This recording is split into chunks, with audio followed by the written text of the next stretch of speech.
can tell me what to do. You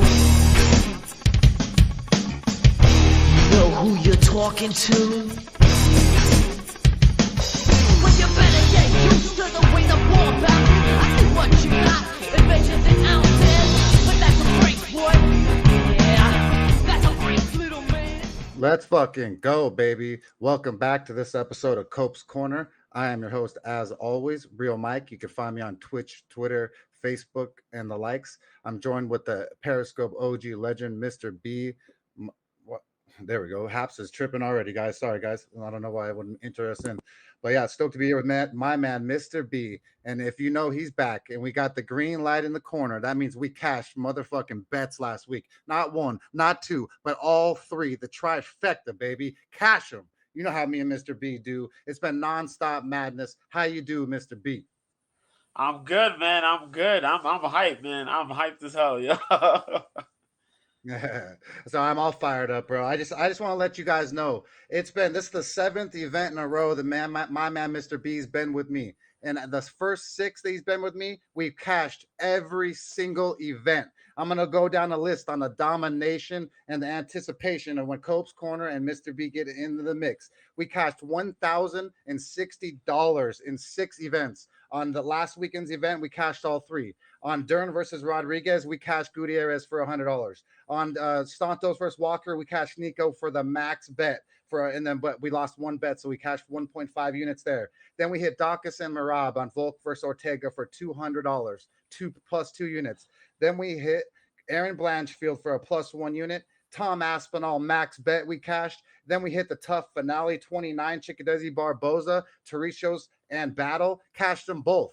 That's 11 and 60 in the last 7 events. One Mr. B's been with the last 6. That's $1,060, 10.6 units since my man Mr. B in the KOPE been absolutely dominating. I told you last week, I was on fire last week, and I said if I come back this week and the lad didn't do what she was supposed to do, we're gonna be doing our damnedest, talking all kinds of shit, and I am not gonna stop. So until we lose, we're just gonna keep hearing me rant. But Mr. B, dude, stoked to go through last weekend's card.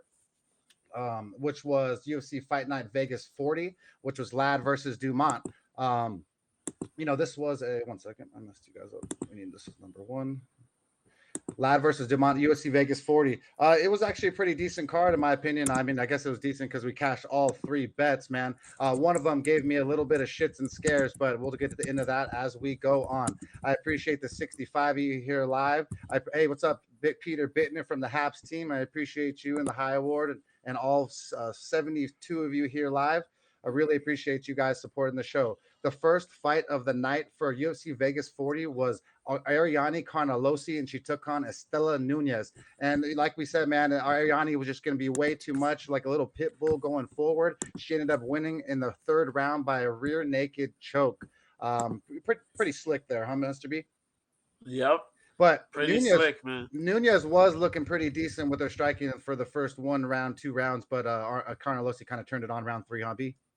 Yeah, she kept putting that pressure, that wrestling pressure, and then she started getting those takedowns. We see Nunez panic to grab the cage. Eventually, it was too much.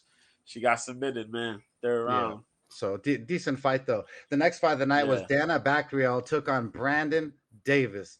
And man, I shouldn't have loved Brandon Davis so much as a person, man, because I knew that Dana Bakriel had them hands and he would throw them things. The only thing I didn't like was the little bit of size advantage that Brandon Davis had over Dana, but it meant absolutely nothing. Round 1, KO, TKO, knees, punches, and elbows dominated Brandon Davis to the floor.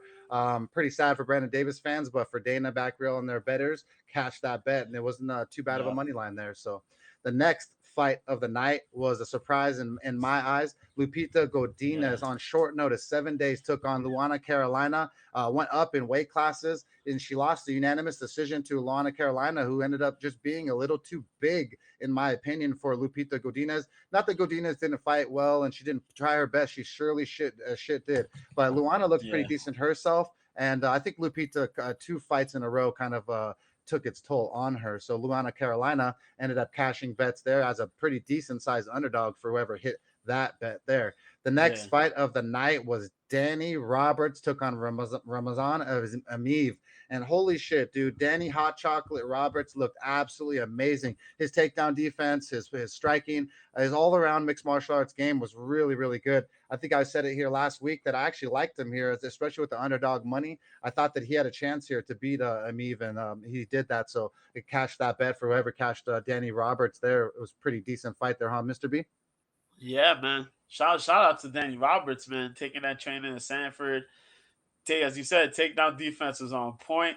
He had the good scramble ability going on. He even got a takedown. So damn. Dude, And he looked really, really good, really well yeah. improved. So shout out to Danny Roberts over there. Pretty nice lad there in general. So the next fight of the night was our first bet for Cope's Corner. Bruno Silva took on Andrew Alderte Sanchez. And I told you Oh last man. week that Andrew Sanchez is not about that life, that he quits. And that's exactly what he did in round 3 after dominating for 2 rounds. I had my boy blanketed on the ground doing absolutely nothing. But my boys did not quit and did not give up. In round 3, he came back and KO, TKO, punches, standing TKO'd Andrew Sanchez to cash that bet for us, baby. I pretty much wrote this off. If you looked at my live tweets, I was pretty much pissed in round 2. I said, write this bet off. I can't believe I bet this fight. I know there's one more round. We do have a chance here, and I must have reverse jinxed myself announcer-wise, and we cashed that bet in the 3rd round. I knew we had a chance because Andrew Sanchez slows down in the 3rd round, but man, Bruno Silva did work, cashed that bet, plus $100 for the show, plus 1 unit. The first fight of the night for our bet, baby. How was that fight, Right. Mr. B? That fight was magical, man. Oh, shit. If you picked for Bruno, man, you were shitting bricks, man. I ain't gonna lie. I'm scared.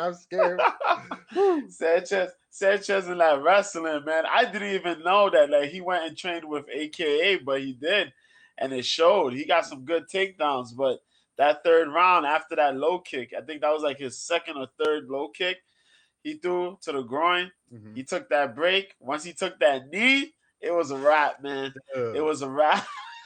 Oh man, I was so stoked, man, that we cashed that bet because we've been on an absolute tear and roll with me and Mr. B. And I knew this fight right here was going to be really iffy in the sense because there was a chance that Andrew Sanchez could blanket him for 3 rounds. Thank God he couldn't do it for all 3, and he just got weak in round 3, and we won that bet. So let's go, baby. Next fight of the night was a massive underdog. Nate Landwehr took on Ludwig Klein. The decorated striker that Ludwig Klein could not hang with the OG M1 competitor that Nate Landwehr was. Nate Landwehr just took every single thing and more and brought it towards Ludwig Klein. Ended up winning in round 3 by submission, anaconda choke. It was sick, huh, Mr. B? Yeah, real good, man. Props to Landwehr, man. I thought Klein was going to be a little bit smarter, more economic with things, but it's just that Landwehr just put on a heavy amount of pressure on him, man. Oh, dude, he had that good cardio and just that on veteran, him, man. The veteran pressure, man. He he really believed in himself. He looked at him at the weigh-ins. He was pissed. He felt disrespected. He felt like he was going to run through this dude, and he did exactly that. So shout out to Nate Landwehr for the submission by anaconda choke round 3. It was a really fun performance. The next fight of the night is Manon Fiorot. She took on Mayra Bueno Silva, and Manon Fiorot is a vicious, vicious beast of a striker. I don't even understand how some of these girls even are going to hang with this chick. She can mince the face off of almost any girl standing. Mayra Bueno Silva is no joke, has a real heavy right hand, trains with some of the best of them over where she lives, but Manon Fiorot just absolutely dominated her, a unanimous decision, and made it look very, very easy versus Mayra Bueno Silva. Manon Fiorot's striking is really sick, huh, B? Yeah, really clean striking. High level, high output, though. Crazy. And I didn't expect the takedown either. She got the takedown. Yeah, got a takedown. Was surprising. And much like Valentina improved after a few fights in the UFC, Manon Fiorot is starting to show a diverse mixed martial arts game. But the next fight of the night was a second bet of the night for Cope's Corner. And our boy, the OG legend, Jim Miller, cashed that motherfucking bet versus Eric Gonzalez. And I said, who? Eric, who? We don't even know. We don't even know how to spell Eric right, K. There's no K in Eric. Jim Miller silenced them by TKO. Round 2, overhand left. starched his ass and showed the kid that there's levels to this. Cash that bet for Cope's Corner. Pretty much easy work. Plus $100 again for the show, plus 1 unit. That's $200 cashed already, plus 2 units for a free betting show. Let's fucking go, baby. Who else is doing this? I mean, like I said, if you look at the percentage that we're firing at, it's over 81% clip dominating MMA bets, especially UFC. So hell yeah, Jim Miller, baby. How about that fight, Mr. B? He took the words out of my mouth. Jim Miller was a super savage, man. He showed that the old dog got new tricks, man. He went out there and schooled Eric Gonzalez, man. I was expecting dude. a lot more grappling and ground game stuff. Jim Miller threw hands, boy. I almost bet the my submission God. prop. I almost bet the submission prop, and I told you to look out for my Twitter to see if I did it, and I did not fire it because I know sometimes that inside the distance is better, or just going with that money line, and I stick with the money line and cash it. I got so fucking fired up on this card that I forgot to thank my sponsor. So I wanted to go and jump in and thank the sponsors real fast, Mr. Go B. ahead, Sorry, go I got so fired up just to talk shit and just get into the mix that I just was like, let's go, baby. But the first sponsor I'd like to thank is Melon Brand Hats. It's a luxury line of hats that my boy Brian McDonald came up with in high school. Really, really cool, intricate stuff that they make patterns. Some are waterproof, some are some have real suede on the bill, some have leather tops.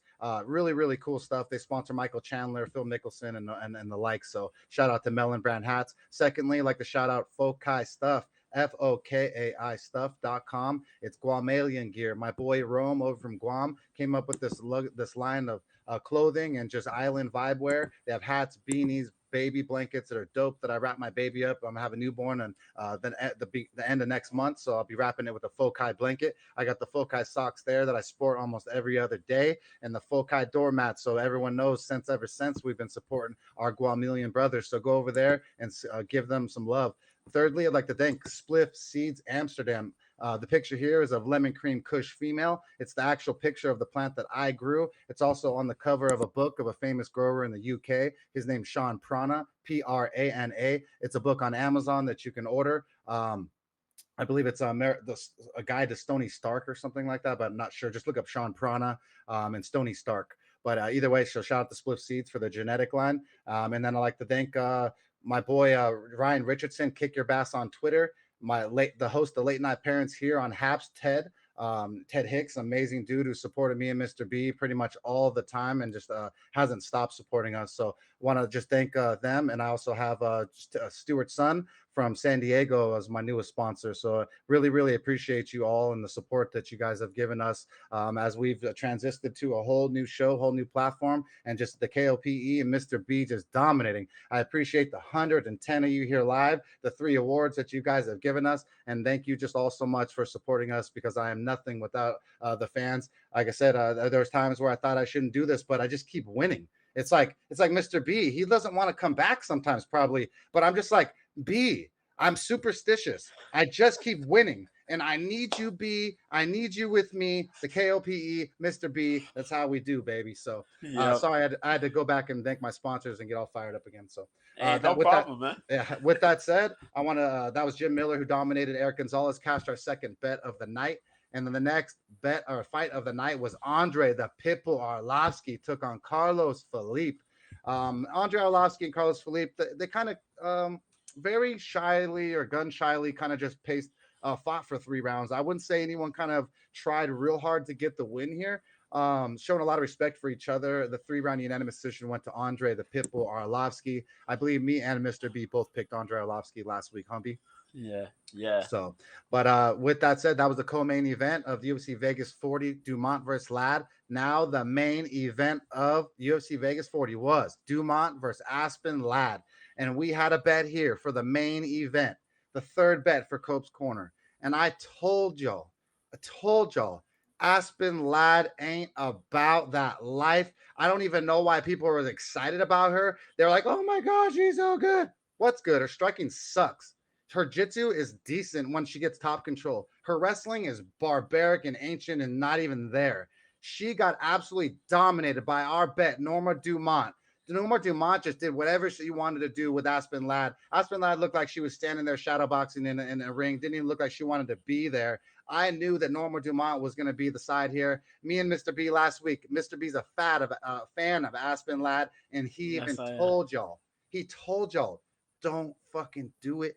Bet your house on Dumont. I said bet the Yeah. house on Dumont. Then when Mr. B said he wasn't on his own girl, Ladd, I said bet the motherfucking house on Dumont. And boom, Yeah. catch that bet easy as pie. The third bet for the night for Cope's Corner. That's plus $310 because that was 110 plus 110 underdog. So $110 cash for Norma Dumont. $310 cash for Cope's Corner. Me and Mr. B just keep dominating, baby. So plus 3.1 units for the show. Let's fucking go, B. You know how we do it. And with that said, that was Dumont versus Aspen Ladd, UFC Vegas 40. And this week, I'm feeling it again. It's Costa versus Vettori, UFC Vegas 41. And I'm on that high shit. I'm on that real. I'm not even on drugs, but I'm on them drugs, it feels like. Because I'm on the high of winning, dominating. And so the first fight of the night for UFC Vegas 41 is Jonathan Martinez versus Zavid Lavashvili. And Jonathan Martinez is a 13-4. He calls himself the Dragon. He's 27 years young, 5'8", with a 69.5-inch reach. He's on a one-fight losing streak, though, but he fought a savage his last bout in an OG, Davey Grant, who we bet here on Cope's Corner and cashed that bet, baby, because I told you I don't bet against the OGs, especially when they don't have a reason for me not to fade them. So he lost to Davey Grant in round 2, but Davey Grant just came with them things that night. But then before that, he beat Thomas Almeida, who was one of the high prospects of the division back a few years ago. Then he beat Frankie Saenz, who was a great wrestler, ground and pound flying knee, round 3. Jonathan Martinez, really slick striker. He's got great kicks, great, like I said, great strike, great hands. He's got a really good sprawl and takedown defense game that he's gonna really need versus this dude Zavid. He's 12-0, Lavashvili is, and he's 29 years old. He's 5'6" with a 69-inch reach. He's another Georgian, I believe, just like Merab Dvalishvili, very similar last name. Yeah. He's on a 13-fight win streak. He last took on a dude named Ricky Steele in LFA 90. The dude Ricky was 6-0 though. He beat him round 1. Rear naked choke. Then a dude named Josh Huber, unanimous decision at LFA 79. That dude, Josh Huber, was only 24-10. I don't really like that the records are getting worse. The next guy he beat was 0-0. The other dude was 0-0. The other dude was 0-0. There's no fucking way that I could not pick Jonathan Martinez here in this bout. Jonathan Martinez right now is, do they even have the odds on Bovada? Is that for real? I guess Bovada doesn't have it on there. That's crazy. Either way, I got Jonathan Martinez here. I think that he's going to be way too much. I think his striking is just way too diverse, and he's been in there with some really good fighters. So who do you have in this fight, Mr. B? This is gonna be a tough fight for Jonathan, man. I will say this is Lavashvili's first fight in the UFC. Jonathan Martinez is a big guy at 135, man. He's he's pretty big and long. I mean, long, Very big. Lavashvili though has a crazy wrestling game. His chain wrestling is definitely like that same thing as Merab Dvalishvili's. Is this that chain wrestling is insane, and the way he gets submissions off of that is ridiculous. This is not just a guy who gets regular like rear naked chokes and freaking guillotines. This guy gets leg locks and arm bars and kimuras as well. It's it's a tough fight to choose, man. Mm-hmm. I want to say Martinez could get this if he keeps it rangy and stays away from the close range of Lavashvili. But if Lavashvili gets that grappling going, it's gonna be troublesome, bro. Yeah, it really will be, It's especially gonna his top control is really dominant. But Yeah. Jonathan Martinez gets against the fence really well, and he stands up, Yeah. and his takedown defense is pretty slick. So I have to side with the veteran here, Jonathan Martinez, over the newcomer. But like I said, I no bet here, but I lean Jonathan Martinez. So with that said, the next fight of the night is Liviana Souza takes on Randa Marcos. Liviana Souza is 14-3. She calls herself the Brazilian gangster. She's 30 years old. She's 5'3", 63-inch reach. She's on a one-fight losing streak. She last took on Amanda Lemos and got absolutely wrecked. Power jab to ground and Yeah. pound around one. But Amanda Lemos is no fucking joke and been beating up all kinds of bitches. So then she took on Ashley Yoder and won a unanimous decision. And Ashley Yoder is pretty decent, I would say. So that to win there, it counts as something. Then she took on Brianna Van Buren, a scrappy little short wrestler girl, lost a unanimous decision there. She's taking on the veteran here, Ronda Marcos, the Quiet Storm. Ronda Marcos is 10, 11, and 1. She's 36 years old, 5'4", with a 63.5-inch reach with 4 fight losing streak. She used to fight out of TriStar. She's not there anymore. She's in USA. She last took on Luana Piana and lost the illegal upkick around 1. I think that was a weird situation. Then before that, she lost the Kanaka Murata. Then she lost the Mackenzie Dern armbar, lost Amanda Ribas. She's on a 4-fight losing streak, and it's so weird to see someone get another chance. Oliviana Souza is no joke, man. She's got a decent ground game, and she's also very, very mean. She throws some mean hands when she wants to. And, Marcos, she's obviously lost 4 in a row, very spotty. The odds right now have, I believe it's a slight favorite for Liviana Souza, which I feel like is the right number. I would pick Souza here pretty much as a bet. I'm not betting it, but I like Souza over Marcos. I think Marcos hasn't shown me enough this late in her career. What do you say, Mr. B? Yeah. I would take Souza in this one. That's because of Marcos' spotty record. She's on that losing streak. And she hasn't really evolved, man. Since showing up to the UFC, she really hasn't evolved. It's pretty much she's in there. She takes a couple shots. She throws some mid-range to mid-range boxing, close grappling, a lot of clinching. And there's nothing really. It's always the same thing over and over. The strategy doesn't change. She keeps, you know what I mean? So I would go with Souza just because Souza knows what she's gonna do here. She's gonna come in there with her shots, switch the game up, change levels and whatnot. I think Souza got more. Yeah, Souza. It's so much of a coin toss, and that's why Vegas, I believe, has it right down the middle. And I think that's actually a decent lot. That number's pretty decent for Souza. I think she should win. She's the high side there, and at that money, it's not that bad of a flick there. I just don't like betting women's MMA too often unless I have a real strong inkling. And she's taking on a veteran there, Ronda Marcos, to give her the respect. I won't disrespect her and throw down on Souza, but I almost wanted to. The next fight of the night, though, I do have an interest in, and it's Jeff Molina versus Daniel Lacerda. Jeff Molina is 9-2. He calls himself El Jefe. He's 24 years young, 5'6", with a 69-inch reach. He's on an 8-fight win streak, fighting out of Glory MMA and Fitness with James Krause and them. He last took on Qualia Ori and won a unanimous decision. And then he was on the Contender Series versus Jacob Silva, who was 6-2, and then beat a guy named Kenny Porter, who was 11-5, and then a guy that was 2-1. I feel like this is a little bit of smoke and mirrors right here. People only know Jeffrey Molina, so they're going to be betting him. But Daniel Lacerda is an absolute monster, bro. He's 11-1. He's 25 years old. He's 5'6". The reach is not listed, but I promise you this, he is much longer than Molina will be. He's on a 3-fight win streak. He last took on a dude and smoked him round 1 KO TKO. The dude was a veteran who's 20-11-1. With both these guys, they've both kind of taken on guys that don't warrant them, kind of being in the UFC even. But Daniel Lacerda has amazing switching stance ability. He throws amazing kicks. He also, when he gets you down the ground with his good wrestling, he throws some vicious, very much kind of like Grant Dawson, old school Tito Ortiz, Matt Hughes kind of ground and pound. I absolutely love this kid. I don't know how the bookie has this number so far, but Daniel Lacerda is a plus 140 underdog. I absolutely love it. I'm throwing down on Daniel Lacerda on this as the underdog. I haven't picked a dog other than Dumont that last weekend that was a plus 110. So I'm throwing down the one unit on Daniel Da Silva Lacerda to absolutely dominate here. I think that he's too much for Jeffrey Molina, and we shall see that this weekend. What do you say about this fight, Mr. B? This is going to be a real nice fight. Yes, it is. Also a good debut for Lacerda, man. If I remember, I think Lacerda's out of Shooto, Brazil. Yeah. right? Oh, I forgot to Um, add. Da Silva, Lacerda is a BJJ brown belt, and Jeffrey Molina is a purple belt. So I also like his edge on the ground. yeah, I could deal with that. Yeah. Definitely good fight here, man. There's gonna be a lot of. This is gonna be a high paced fight for sure. Um, I like Molina. I like Molina's tenacity in fights.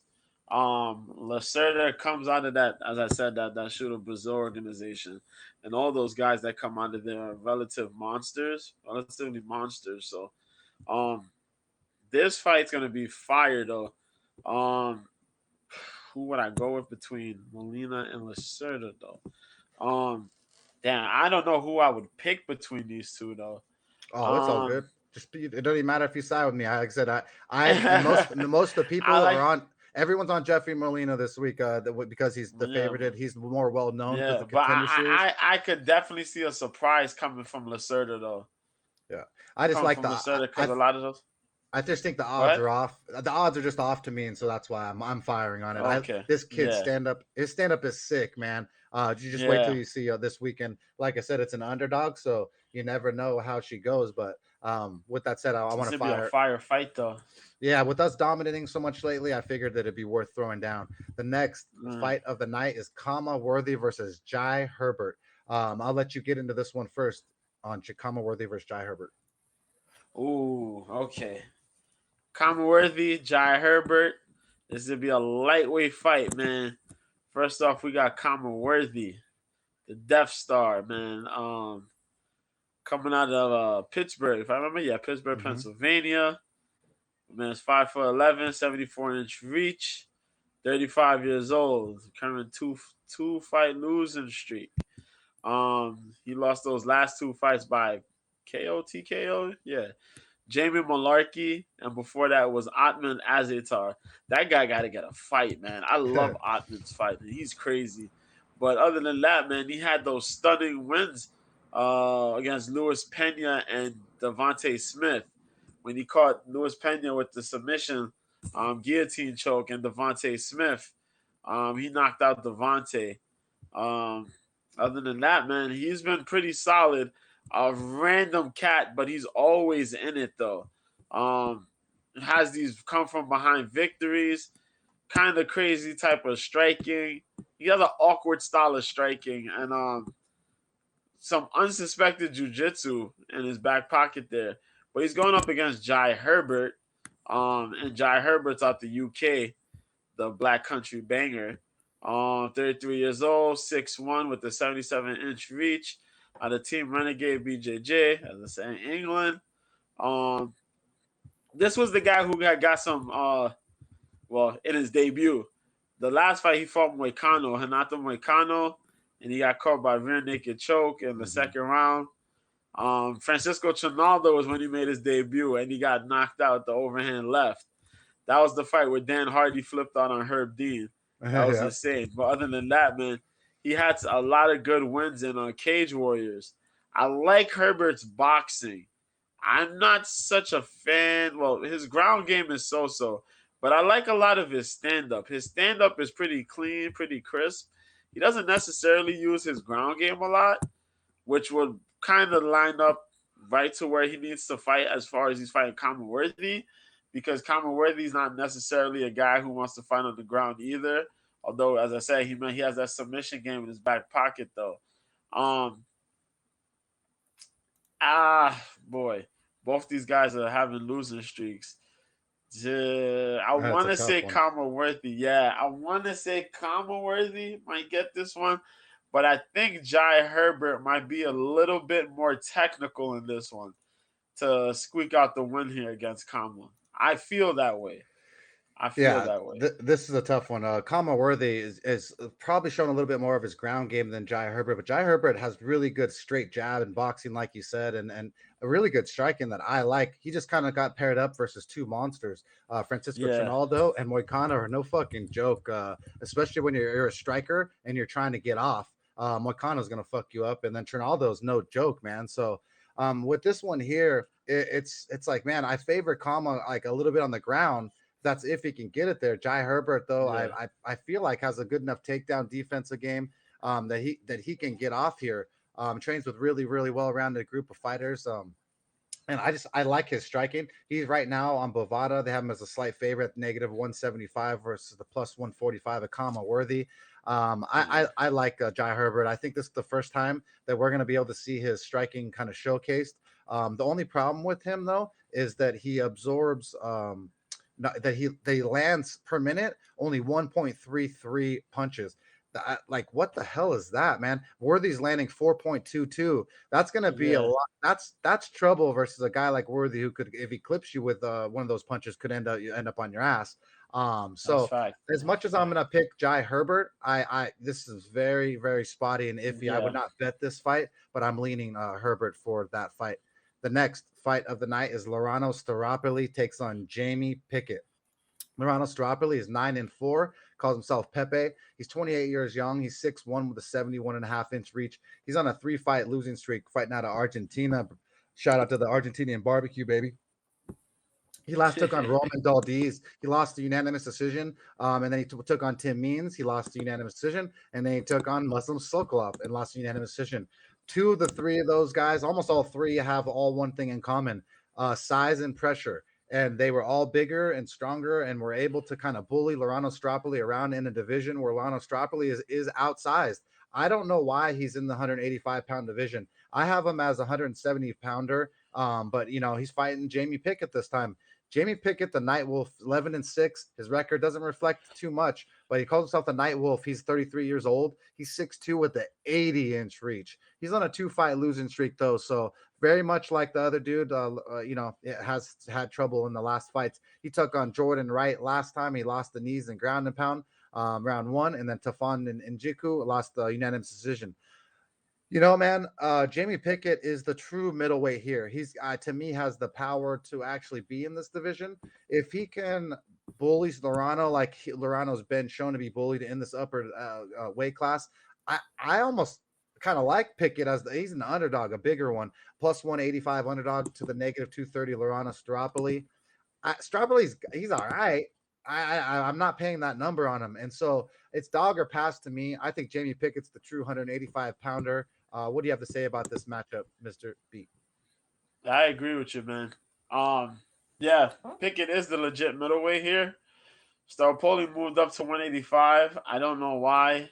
And he hasn't fixed his problems. Thank you, Mel. He still gives up the takedown defense. I mean, he still gives up the takedown. His fights beforehand, who you said, he fought Tim Means. I think he fought Tim Means at welterweight. He fought Roman, the Lindsay, and he gave up those takedowns. His takedown defense is shot, boy. And Jamie Pickett is definitely going to look to shoot on him. He's going to throw hands a little bit, and he's going to shoot and go for the takedown. And I feel if Pickett gets at least one takedown, he's going to shoot all throughout the rest of the fight. And Staropoli just doesn't have it. He has the good kicks, don't get me wrong, but I think Pickett's going to find his way to get inside, get those takedowns, or get that man worked against the cage. And he could do that for 3 rounds. Yeah, and he's just big too. So I mean, in his best interest, that could be his game plan. I just don't like Lorano Staropoli's game. The number is just too high. The line's off to me. Staropoli does land more per minute at the 3.64 versus the 2.87 of Pickett, but Pickett absorbs way more at 5.35 as opposed to the 3.85 of Staropoli. So I do see that if Jamie Pickett is backing up and he starts eating these punches and the volume of Lorano, he's going to be in a lot of trouble. But he's a big dude, and I just don't see him doing that. Shout out to the 186 of you here live. I appreciate you and the 4 awards. Shout out to all you guys here, being me and Mr. B, as we rip through what is UFC Vegas 41. That was Jamie Pickett versus Lorano Staropoli, and I'm going with the dog Jamie Pickett or pass there. I just don't see all the hype that is going on with this Lorano Staropoli, even though I love Argentinian barbecue, baby. If you haven't had Entrana, Entrana, it is fucking phenomenal, amazing, unreal piece of meat. The next fight of the night is Tabitha Ritchie's taking on Maria Oliveira. Tabitha Ritchie is 5-1. She calls herself Baby Shark. That's a pretty dope name. 5-1, 26 years young, 5-1 with a 62-inch reach. She's on a one-fight losing streak, fighting out of Brazil. Another amazing barbecue. Brazilian barbecue is fire too. I love food. Manon Ferrat, she lost last time. She took on punches.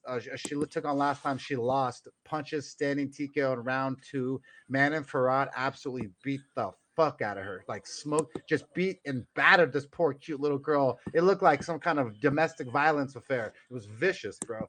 She beat the hell out of the poor girl, but she's sick. She's a BJJ black belt. She's got an all-around good game. She's won by punches and armbar before, but those were versus some bums. Maria Oliveira here, she calls herself Netta, maybe for like Netta BJJ. She's 12-4. She's 24 years young, 5'6" with a 69-inch reach. She's on a 2-fight win streak herself. She last took on Anila Taboso, who was 0-0.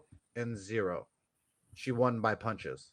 You think that a girl that had more experience beat a girl that was 0-0 by punches? And the other girl she beat, her name's Dyla Doherty. She was 0-1. She lost. She beat him, won a unanimous decision. Cool. So you beat a bunch of bums. Then Marina Rodriguez beat the hell out of her round 1 in the Contender Series in 2018. Yeah. God bless Marina Rodriguez. I love you. And then Kana Asukara, she beat in Risen. She took her on and lost via armbar. You know, the striking of Maria Oliveira is not bad. She's decent. She has no takedown defense, and she can be taken down to the ground. Right now, they have the odds of Tabitha Ritchie's -240, the +190. That's a little fucking steep for a girl that just got beat up. So I don't know about all that, guys. With this one here, like I said, I think Tabitha Ritchie should be able to sub Maria Oliveira. Her BJJ game is far superior than Maria is in general, but Maria's striking is better. And after Tabitha Ritchie got minced up and beat up by Manon Ferrat, I don't know if she has PTSD. I don't know what she's going to do when she gets punched in her face and backed up against the cage. So I don't know if that's worth the money line on a girl that has just got beat up at a -265 or whatever I said it was, 240. That's crazy, you know? So with that, it's like, I'm going to pick Tabitha Ritchie by submission. But if she doesn't get this girl down, Maria Oliveira could just silence her and just beat the hell out of her face, kind of like Manon Ferrat did. But I believe that Tabitha Ritchie does have a decent enough game to get her down on the ground. What do you say about this fight, Mr. B? This is a good fight. As you said, Maria Oliveira does have a bit of the better side of the striking against Tabitha Ritchie. Ritchie does have a high-level jiu-jitsu game, though. I think with this fight being at 115 in Ritchie's weight class where she needs to be, not 125. I think this is where she will get to shine here a little bit, use her striking a little bit more. She got overwhelmed with Manon Ferrat. Oliveira strikes, but she doesn't really strike as fast as Ritchie has. And I seen that fight she had with Marina Rodriguez back on the Contender Series. That was a bit of an ugly fight there. She got overwhelmed. She was trying to look for some space and she couldn't handle herself in the close range. So I'm looking for Ritchie to try to strike a little bit to get herself right close and try to get either like that close clinch game going, the takedowns, and try to get her beat. If not, Oliveira's definitely going to try to keep the fight standing and light her up, man. And also, Oliveira does have a jiu-jitsu game of her own, so be wary of that. Yeah, but Tabitha just a little bit more experienced, in my opinion, on the ground. Yeah, but so. bet at your own risk, man. Bet at your own risk. This is one of those ones where I would not be throwing down a negative money on Tabitha Ritchie. I can't trust her, and the sizes goes to Oliveira. So much like Lupita last weekend took on a girl that was a little bit bigger. This is almost the same exact kind of size matchup. So shout out to 201 of you here live with us as we rip down the UFC Vegas 41. Next fight of the night should be an absolute treat. Mason Jones takes on David Onama. What, you all good, Mr. B? Did I cut out? No, I'm saying Jesus Christ because of the fight. Matchup. Yeah, this fight is this fight's Haps messes up sometimes, so I was like, damn, would Haps glitch again? Mason Jones calls himself the Dragon. He's 10-1. He's 26 years young, 5'10 with a 72-inch reach. He's on a one-fight losing streak. This dude has a ton of heart, man. He came in here and fought his first fight versus Mike Davis and absolutely gave us a treat of a banger. Gave Mike Davis a little bit of a scare, but he ended up losing a decision to Mike Davis. Then he took on Alan Patrick and he lost, or no contest, accidental eye poke. But this dude, Mason Jones is fun, man. He shows that he's got a ton of cardio. He's got heart. He's got good hands. He's got a good ground and pound game. He's taking on David Onama though, who's 8-0, who's got really, really good striking though in himself. He's 27 years old. He's 5'11. Fights out of Glory Fitness MMA with James Krause in them. So a great camp, great team. Me and Mr. B are fond of James Krause. He took on a dude named Brad Robeson, who's 5-1, and he won the strikes round one. Then a dude named Mike Palazzo, who's 16-11. He won round one. And then another dude who's Justin Overton, who's 8-4. So, he doesn't have a lot of experience here, man. And that's why I think like he's going to have a lot of trouble here. He's going to have a decent striking chance here versus Mason Jones while they stand. Does Onama, but Mason Jones, I feel like he's already been here. He's seen what it feels like to go against Savages for all 3 rounds. I feel like his cardio and his heart will be able to push him through. I feel like if he gets in any trouble standing, that he could be able to take this dude down and end up ground and pounding him. So with that said, I'm all over Mason Jones here. Oh shit, Bovada's got him at -500. Real Mike.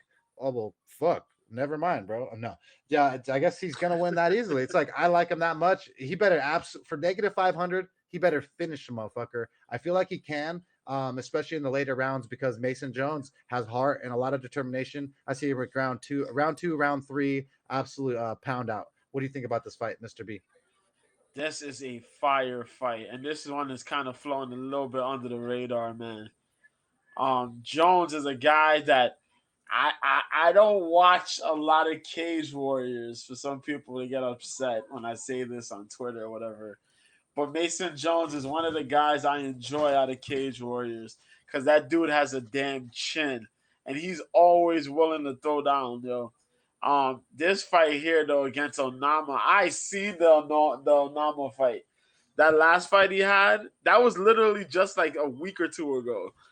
He smoked Homeboy for the title, and they picked him up with the quickness UFC did. And so this fight is going to be a heavy-hitting affair between these two guys, man. Neither one of these guys are a fan of backing down. They're willing to get into these exchanges. Onama has a couple submissions under his belt. But Mason Jones, man, has a nasty submission game, and he's strong when he gets in top position. I don't, this is gonna be crazy. Onama scares me a little bit for Mason, but I will go with Mason Jones for this one. I'm a fan of Mason Jones, and I like his work. I'm looking forward to seeing Mason pick up a win here, man. Yeah, it's going to be exciting, but like you said, it's for that number $500 to make 100. That's what -500 means. That's pricey, and for David Onama can finish him and do something real spectacular. So I'm not throwing that in a parlay. I'm not touching that with a 10-foot pole.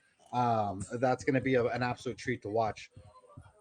With that said, the next fight of the night is something that I'm interested in. Jun Young Park is taking on Gregory Rodriguez. Jun Young Park is 13-4. Calls himself the Iron Turtle. Sick nickname. I love turtles. 30 years old, 5'10 with a 73-inch reach. He's on a 3-fight win streak fighting out of South Korea. Shout out to Korean barbecue once again, dude. Jeez, dude, like Korean barbecue, Argentinian barbecue, and Brazilian barbecue. And then if you give us a Texan in here, and we got all kinds of barbecue going on. But either way, sorry, I got fired up on food. The last fight that Jun Young Park took on was Tefan and Jinku, and he won a majority decision. Then he took on John Phillips, who's an absolute savage, the Marshman Phillips, who just throws hands like a madman. He won a unanimous decision. Then he beat Marc-Andre Barrial unanimous decision, and then lost Anthony Hernandez, who was 6-1 by Anaconda choke. Jun Young Park likes to strike. He doesn't have the ground game as good as Gregory Rodriguez. Gregory Rodriguez calls himself RoboCop, another dope nickname, 10-3. He's 29 years young, 6'3 with a 76-inch reach. He's on a 3-fight win streak himself. This dude's an absolute savage. He has an amazing kicks. He has amazing jiu-jitsu, BJJ black belt.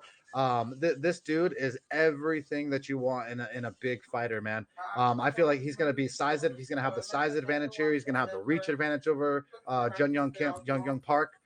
He last took on Dusko Todorovic and he won a unanimous decision. And Dusko is actually really good. And those two went at it in a treat of a bout that those two were just banging. Then he took on a dude named Josh Freeman in an LFA 108. He won round one. Gregory Rodriguez with the BJJ game and the hands and the size.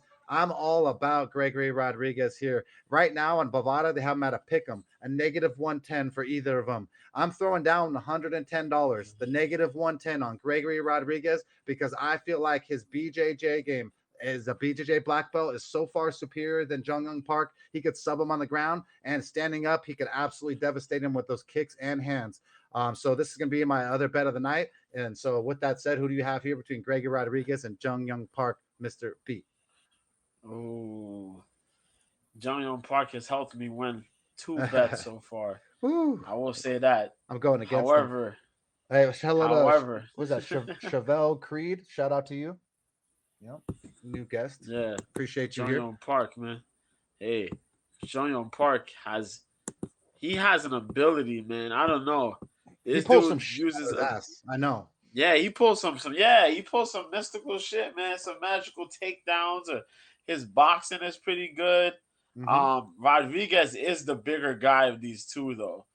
That he's the bigger guy for sure. The reach and the ability. Plus, Park has a pace, but I think Gregory Rodriguez could fight in his pace. Keep this a measured pace. Go for the takedown when he needs to, and get a lot of control on the ground there. I could take Gregory Rodriguez probably with a late finish or decision win. But yeah, I think so too, bro. I can lean towards Gregory Rodriguez on this one here.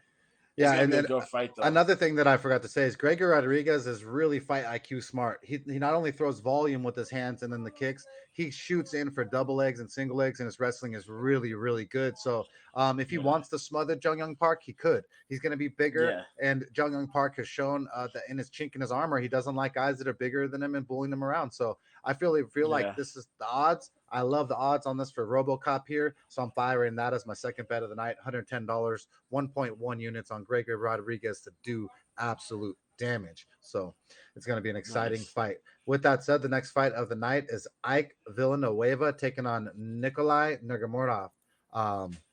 Nick is 10-1. He calls himself NICU. He is 27 years young, 6 foot with a 78-inch reach. He's on a 1-fight win streak, and he's got a wrestling foundation. He last took on Alexa Kammer. He won via split decision. Alexa Kammer was only 6-1 though. Then he lost to Safarov,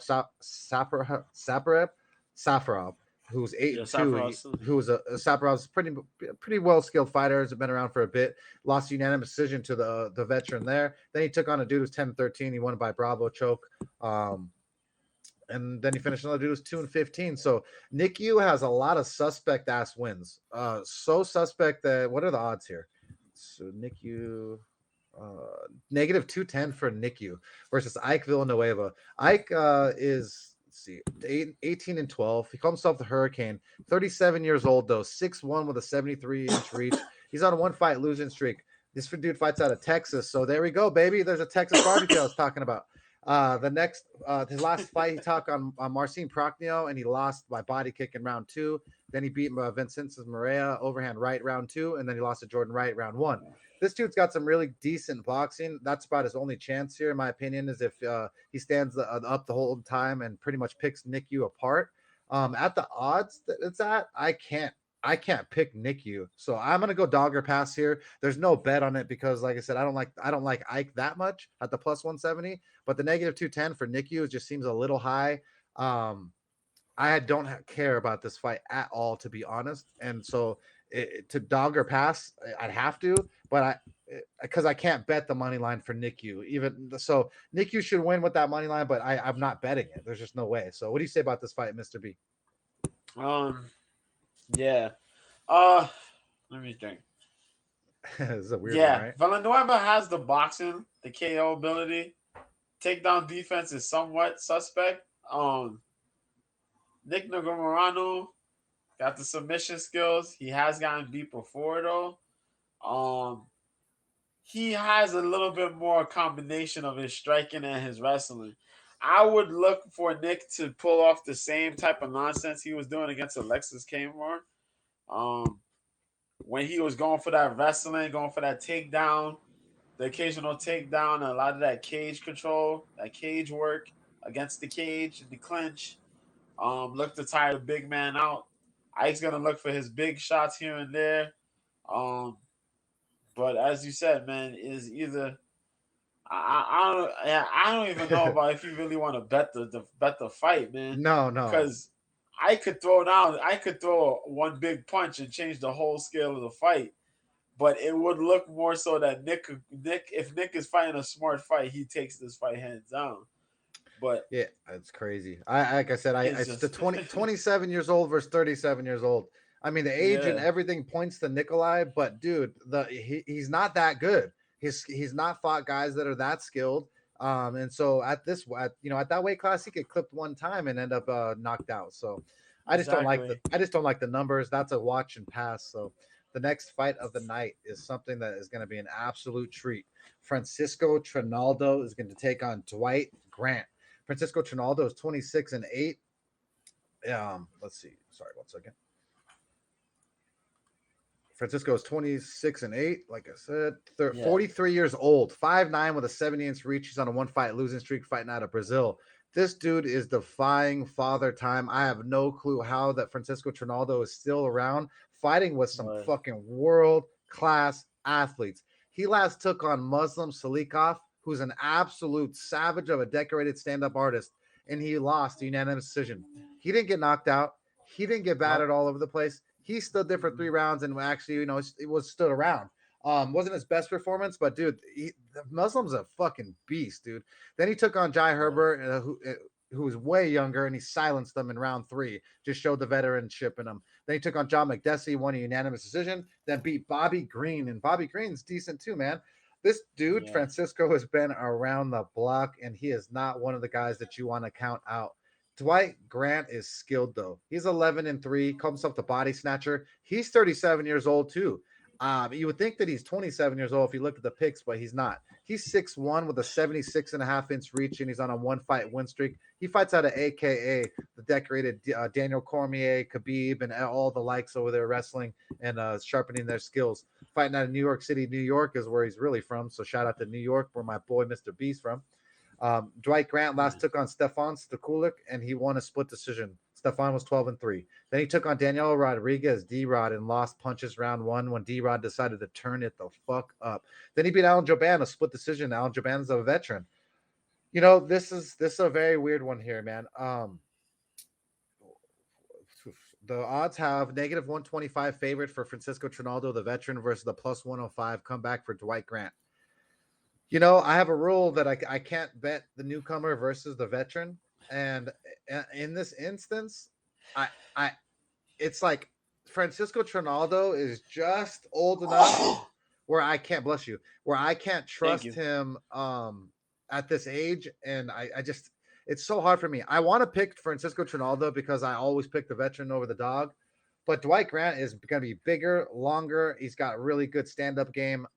I think that for once, I'm going to break my rule. I'm going to go with Dwight Grant to actually finish Francisco Trinaldo because he's got really Ooh, straight punches. He's really long and athletic. I like Dwight Grant. I think he hasn't showcased enough. What do you think about this fight, Mr. B? ooh. I know. So who you said you picking? You picking Dwight Grant? You said I'm going against my pick in the veteran where I always do because I okay. just feel like this is the one chance that Dwight Grant's hands can get Ooh, it. ooh. I like Dwight. Dwight's good. Dwight got the reach advantage here. He's a younger guy. He's more spry. The thing is, though, Trinaldo comes in ferocious, man. Yep. He doesn't hold back on any of his shots, man. He throws with some good combinations here and there. He has some good body kicks. Um, he comes in with those big shots, man. And Dwight Grant has had some fights where he's won, like the Rodriguez fight, the D Rod fight, where he was winning that fight, and then he got caught lacking, and then he lost that fight. Well, then again, that's what happened to Francisco Trinaldo before. But Trinaldo, being his age, sitting here at 170, a part of me wants to pick Trinaldo to take this fight and win this possibly by split decision. But if Dwight Grant's going in here with a smart game plan, then he should take this by unanimous decision or a late finish. Yeah, So it's a tough one, man. I'm not betting it. But I do. It's like I want to put my money where my mouth is and bet Dwight Grant, because I feel like if Francisco Trinaldo was truly going to win this fight, why do the odds makers have it at a negative 125 favorite? Why, when to me a veteran like that should be higher. It feels like bait, a little bit bait of a line for you to throw down and to wish that Dwight Grant doesn't come through here.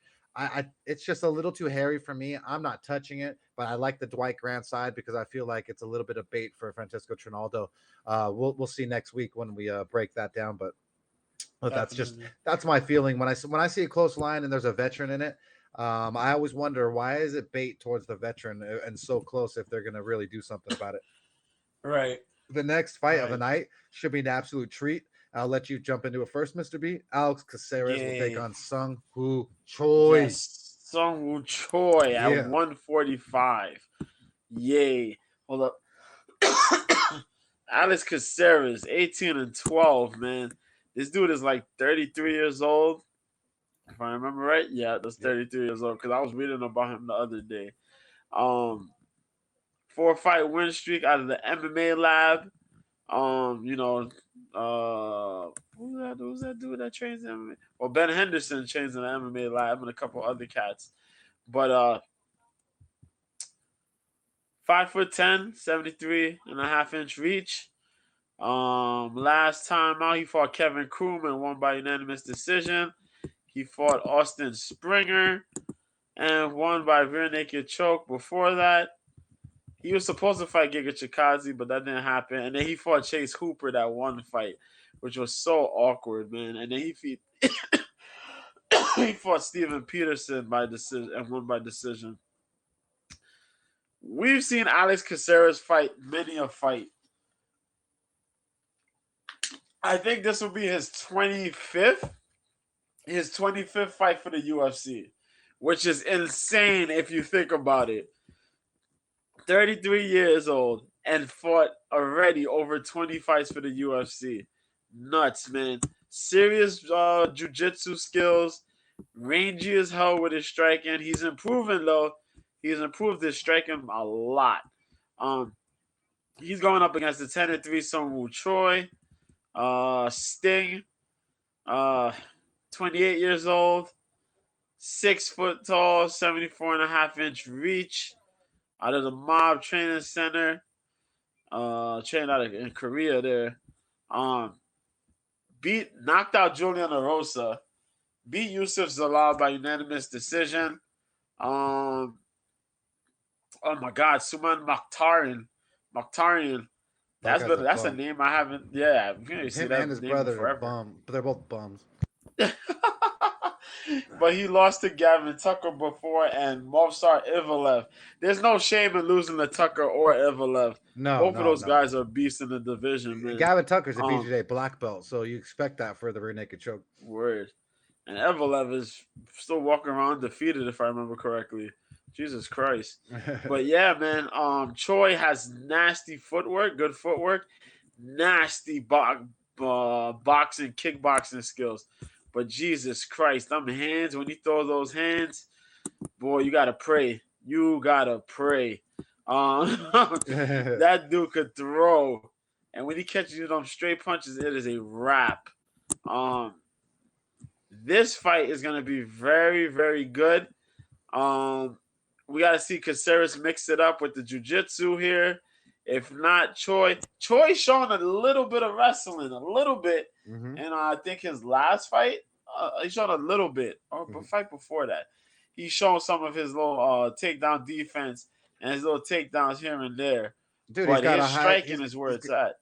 in 15 minutes, he's got a higher takedown rate than Alex Caceres. He's got 1 per 15, and Alex Caceres only got 0.57. So just to show you, that's Yeah, crazy. yeah. So, So he's improving a lot. Choi is improving a lot. Um, Alex Caceres got to play this with the veteran skills, man. He's got to mix this up and try to get Choi in those entanglements on the jujitsu side, and keep this man wrapped up as much as he possibly can. You don't want to get into these crazy pocket exchanges with Choi, or Choi's gonna smoke you. You got to be very prepared, man, because he knows how to set up his punches. So in this fight here, I would normally go with Caceres, um, knowing how he plays his game, but I might take Choi on this. I might take Choi on this one.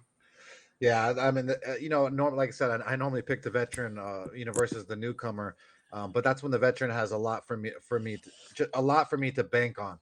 With this here, Alex Caceres, it was a street fighter, and he puts himself in bad situations, and he puts himself in brawls. Yeah, Seong Woo Choi is not the guy to play with, dude. His striking, he lands at a 61% clip versus the 44% of Bruce Leroy. He's got a 38% takedown rate versus the 12 of Bruce Leroy. Bruce Leroy's got a 43% submission rate over the 0 of Choi. But the size here, the youth, everything is with the Korean.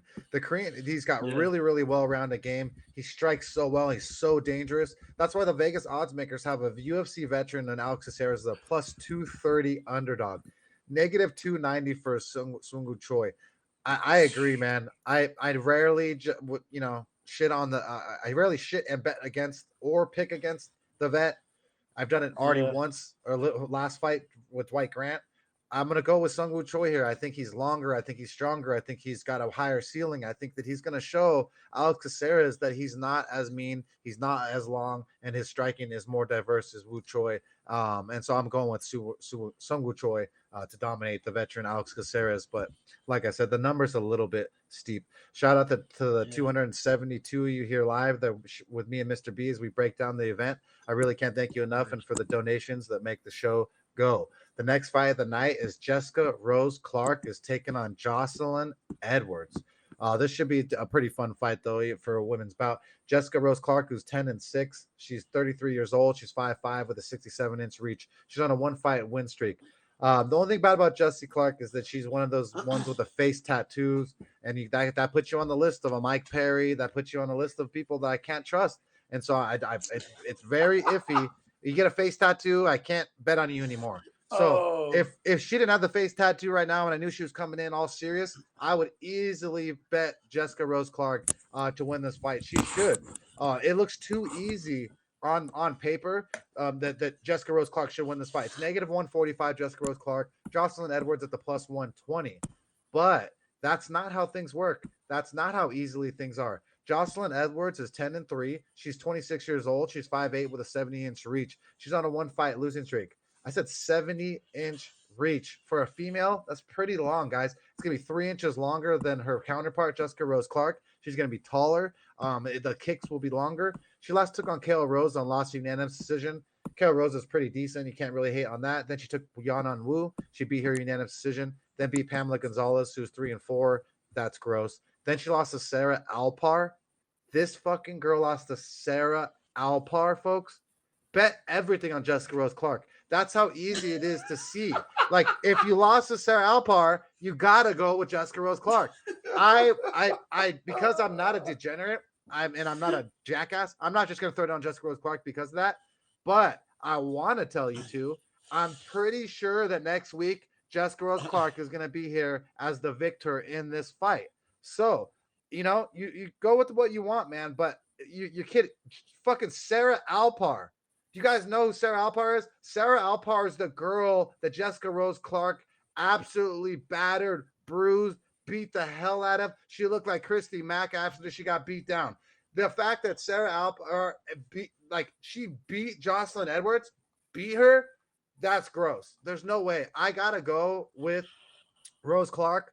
There's just nothing in my life that could pick Jocelyn Edwards when she's lost to Sarah Alpar, folks.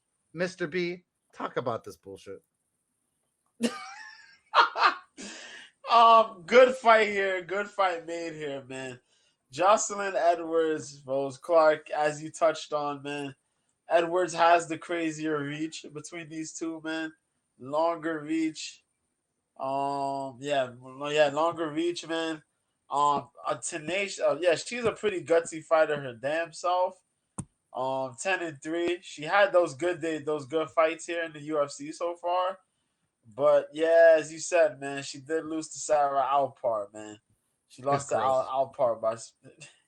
It's gross. It's like my girl cheated on me with my brother. That's how gross that sounds. It was split decision, but still, man, you lost there.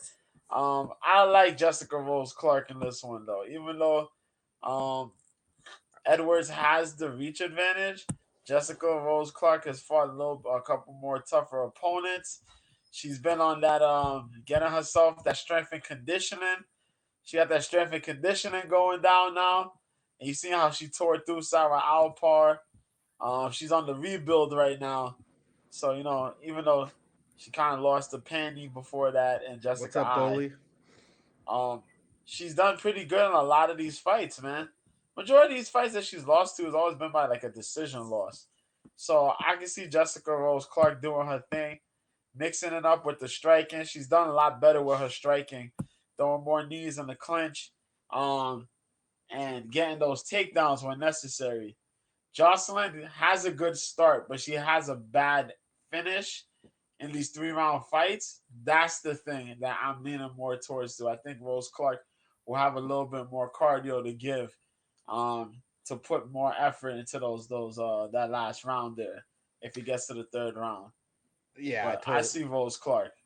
Rose Clark. It seems too clear, man. And this is probably one of those ones that will come back and bite someone in the ass, man. If someone will parlay them, someone will put them in some their DraftKings, and then we end up losing a split decision. I really do think Jessica Rose Clark wins this fight easily. Her wrestling is better. She gets 1 takedown per 15 minutes compared to the 0.5 takedowns per 15 of Edwards. Everywhere Jessica Rose Clark is better. But that's so scary. If that's so true, then how is it only the odds at the -150 or -145 Jessica Rose Clark? I want to bet her. I want to. Yeah. But something's telling me not to bet on the girl who fucking tattooed her face. Sketchy. The girl tattooed her face. That's the kind of life choices she makes. I can't trust her fight IQ if you fucking tattoo your face. So, with that said, I'm picking Jessica Rose Clark, but I'm never betting on it. I can't do it. I'll spit on myself if I do that type of stuff. It's gross. The next fight of the night is the co-main event. It's Grant Dawson is taking on Ricky Glenn, the OG vet. Grant Dawson, KGD, calls himself 17-1. He's 27 years young, 5'10", with a 72-inch reach. He's on an 8-fight win streak, fighting out of Glory Fitness MMA with James Krause and the likes. Great coach, like I said multiple times here. Usually, when there's one fighter on the card, there's a multiple fighters from the different camps. Grant Dawson, bless you. Last took on Leonardo Santos, won by hammer fist in round 3 by a vicious ground and pound, which he's known for. If Grant Dawson gets on top of you and it gets to land some ground and pound, you're gonna be fucked. He took on Nadin Armani, won a unanimous decision. Nadin Armani is a decent striker and was pretty sought out, pretty talked about pretty highly before he lost to Grant Dawson. And then Derek Minner, he beat by rear naked choke round 2. He's beat Mike Trezano. He's beat Julian Erosa. Dude, Grant Dawson is an absolute savage. He's taking on the OG, though, Ricky Glenn this time, who's 22-6-1. Calls himself the Gladiator. He's 32 years old. He's 6'1", 70.5-inch reach. He's on a 1-fight win streak. He last took on Joaquim BJJ Silva, who's a BJJ black belt. He won round 1, flurries and punches. Looked absolutely wonderful, but the Joaquim Silva has 0 stand-up at all. Kevin Aguilar, he lost the unanimous decision. And then Dennis Bermudez, OG, he won a split decision. Then he lost to Miles Jury, unanimous decision. This one's a tough one for me. Hold on a second. Pull this matchup up. I like I said, I favor the veteran usually always. It's just like Grant Dawson, though. He's younger. He's strong as fuck, man. His ground and pound is vicious. Rick Glenn is going to absorb 4.27 punches, significant strikes a minute. 4.27. Dawson, 2.1. That's crazy. Landed per Yeah. minute, they land. Dawson lands at a lower clip at 3.4, 4.39 for Rick Glenn. So that's all right, but he's absorbing twice the amount of damage and twice the amount of Yeah. absorbed per minute. And then you go to the takedowns per minute. Dawson has a fucking astounding 3.44 takedowns per 15 minutes. Rick Glenn, the veteran, the OG, he's only got a 0.66 takedown rate and 15 minutes, and he's been here for how fucking long? So it's like it's very hard for me to go with the veteran Ricky Glenn when I do love veterans, because I think Grant Dawson is actually pretty good. I think his ground and pound is legitimate. The number is a little bit hefty. Of negative 400 is a little rough. I like a negative 200 abouts, maybe 220, I would say, but the 400 is a little bit steep. So with that said, I will pick Grant Dawson, but I do not have a problem with someone throwing down the DK lineup with Ricky Glenn, someone betting on the underdog for Rick Glenn, because he could, for 3 rounds, somehow edge a decision. But I'm all Grant Dawson all day on this matchup. What do you say about it, Mr. B? Yeah, good co-main event. I stick with a lot of what you say. Um, it's another one of those tough bouts, sketchy bouts to really like bet on. Um, I like Grant Dawson in this one. And the biggest reason why I take Grant Dawson is because of his, well, 2 reasons. His work rate in fights and his cardio. That guy's cardio is crazy, but his work rate in fights is nuts. Even though they say that he throws these, he doesn't throw as much, during a minute. He throws heavy though.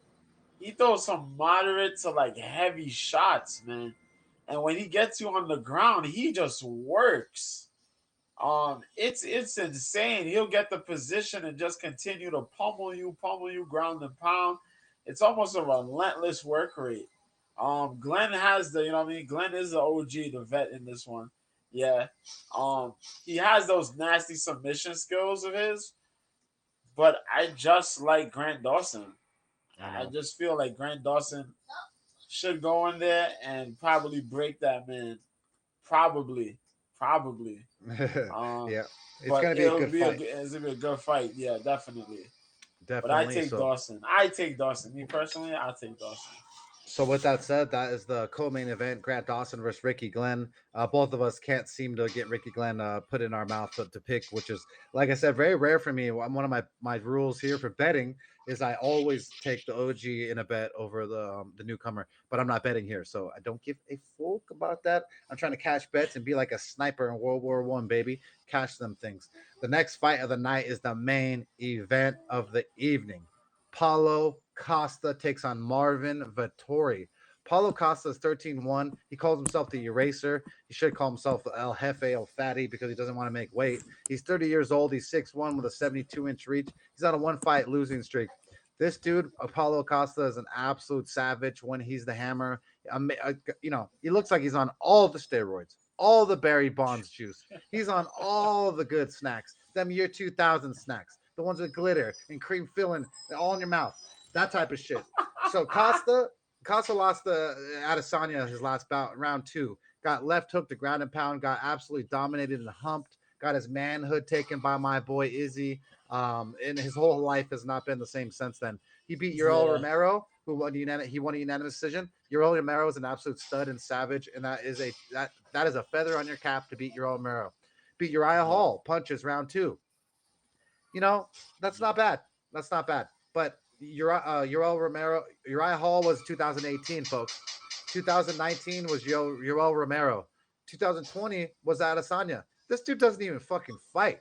That's why he can't make weight. It's a 185-pound bout that they're supposed to fight at, but he's already bitching today that he's 211 pounds, and he's drinking coffee and lattes and shit in the interviews. It's like, bro, if you're fucking 211 pounds, you shouldn't be eating shit. You shouldn't be drinking shit. It's crazy that you're a professional athlete.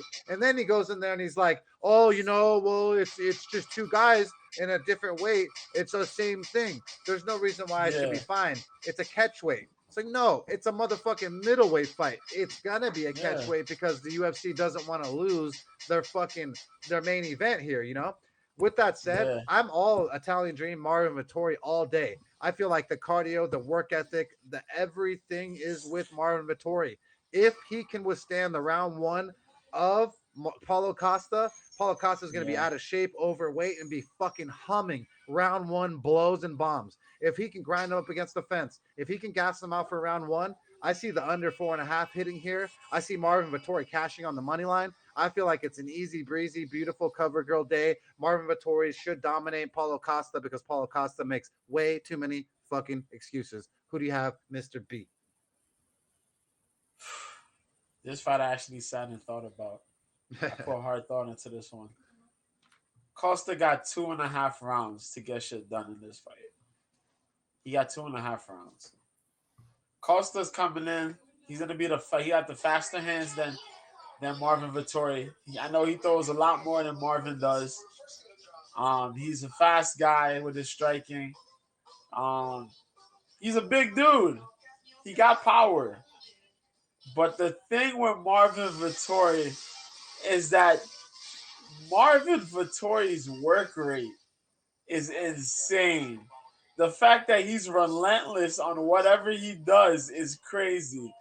Regardless of how he felt about Izzy and talked all that crazy shit, yo, Marvin Vittori's out here for real, man. You seen how we had that man, who was it? Jack Hermanson drowning there. He had Hermanson drowning almost under the pressure. He had Carl Robertson drown under the pressure. Kevin Holland. Marvin Vittori is insane, man. That dude's ability to like break opponents is crazy. But you know what I mean? He doesn't throw anything like he's not like a dynamic striker or anything. He throws his punches how he throws his punches. He throws about 2 or 3 punches a minute or so. There's like short combinations, a 1-punch jab, whatever, just to get in and do his wrestling or you know what I mean, get his clinches in. He did that with Holland as well. He's just one of these guys. He broke Andrew Sanchez. That one was one of my favorite fights to watch because like him and Sanchez were just beefing, and then he really just handled Sanchez. Mm-hmm. He's a good Vittori's a good fighter, man. It's just that he got outclassed by Adesanya. You know what I mean? Yeah. It's just that he went in there headstrong. And he's he says the dumbest shit, so people just hate on him, you know? Yeah. But I feel that if Marvin Vittori could weather those first 2 rounds, just land enough strikes within those first 2 rounds and weather Paulo Costa's hands, you know what I mean? The storm that Costa will bring within the first 2 rounds or so, I think he gets it done. He got a good body kick. He does good body work. He throws to the body pretty well. And he has enough tools there. They could go ahead and lay waste to Paulo Costa. But he just got to protect his chin, man. Within those first 2.5 rounds, protect your chin. That's all I say. Keep the defense up. I think he gets it done. I 100% agree. It seems a little bit too easy. I just want to thank 313 of you here live. Hello, Jackie Girl from Kansas City. Thank you so much for the 1 award. Thank you, everybody, for the donations and every single thing. We just ripped through what was UFC Vegas 41, the main event, Paulo Costa versus Marvin Vittori. Me and Mr. B both like Marvin Vittori.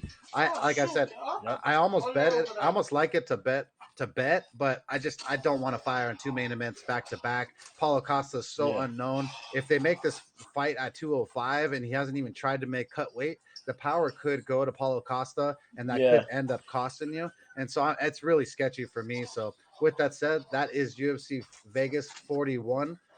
We have two bets on the event. The first bet that we have is Daniel Lacerda at the plus money. We have 1 unit on him facing Jeffrey Molina. And then we have Gregory Rodriguez taking on Jun Young Park. We have him at the negative 110 number, so $110, 1.1 units. So 2.1 units are going out on 2 bets to cash it for Cope's Corner. And we bet on an absolute roll with UFC. So hopefully we keep that going, huh, Mr. B? Yep. So with that said, like I said, that is UFC. We're going to just do Bellator 269, Fader versus Johnson. We're just going to do the main event because we've been on here an hour 19 minutes. No need to jump into the full card because there's way too much to jump into. But on the main event for Bellator, they're in Russia, and Fedor Emelianenko is taking on Tim Johnson. Fedor, the last emperor, Emelianenko, 39-6. The OG legend, 45 years old, 6 foot with a 74.5-inch reach. He's on a 1-fight win streak. He last took on Quinton Rampage Jackson, won by right cross in round 1, lost to Beta round 1, and then took on Chael Sonnen and Frank Mir, beat them both round 1.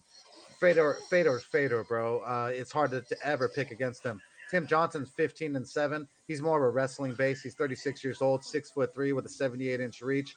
He's on a 1-fight losing streak himself. He lost a unanimous decision last time out in Bellator 261 to Valentin Modolowski. Then he beat Czech Chongo, Matt Mitrione, and Tyrell Fortune. With this here, though, this is Fedor Emelianenko, and this is not looking good for Tim Johnson. Tim Johnson is a little sloppy, not the true professional, and a perfect matchup for Fedor Emelianenko to get a W in Russia and absolutely smash him. So who do you have, Mr. B? I got Fedor. Oh, man. Fedor's the OG, man, the legend, the GOAT of the heavyweight division. Going against Tim Johnson, man. Johnson's had a good run. He had that 3-fight win streak here in Bellator, where he beat Fortune. He killed the heavyweight prospect Tyrell Fortune. He beat Matt Mitrione. Then he beat Czech Chongo by split decision. He's up in Russia though. I think that fan base, that fan base is gonna vitalize the homie Fedor to have a good show, man. I think Fedor is gonna put his best into this fight, man. And we'll probably see a possible vintage Fedor in here to get the win against Tim Johnson. Tim Johnson is a big dude. He does throw, but I don't think he throws quite as clean as a guy like Fedor, man. I think Fedor just got the tools to get it done, man. I think he's going to represent Moscow proud. Yep. That's how I feel about that main event. I agree. So Bellator 269, we both have Fedor Emelianenko absolutely dominating over there in Russia. It should be an absolute treat and a fun thing to watch. So with that said, I just appreciate the 328 of you here live that have tuned in to me and Mr. B break down this weekend's UFC. We have 2 bets for this weekend's UFC Vegas 41. We've been on an absolute terror, and nothing should change. So with that said, I appreciate you being here with me, Mr. B. And until next week, I'm probably gonna have to go off on probably on Tuesday because I work Wednesday and Thursday in Hollywood. So look out for that. It might be a day early instead of Wednesday night 6 p.m. It might be Tuesday night 6 p.m. Pacific time, just because I got a gig in Hollywood for Local 44. So with that said, I can't thank you enough, Mr. B, and all of you guys being here with me and cashing those bets. And until next time, let's fucking roll, baby. Are you ready? Break it down!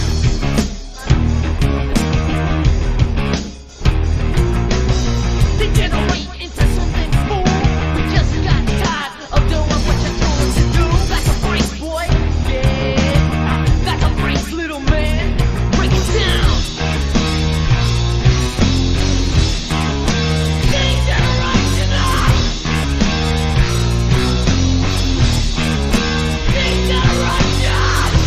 You think you can tell me what to do? Know who you're talking to?